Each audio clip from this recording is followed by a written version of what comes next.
স্বার্থপর এই দুনিয়া খোদার কসম কারোর জন্য থামে না, বড় স্বার্থপর।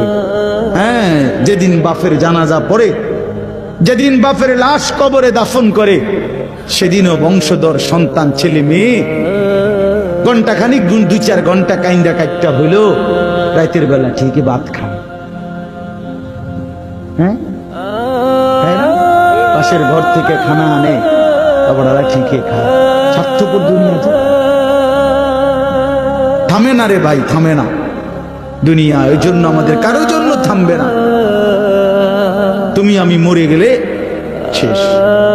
আবারও বলছি কথা, আমি মরে গেলে এরপরে পৃথিবী যত আধুনিকে হোক না কেন, আমার কি কথা বুঝছেন?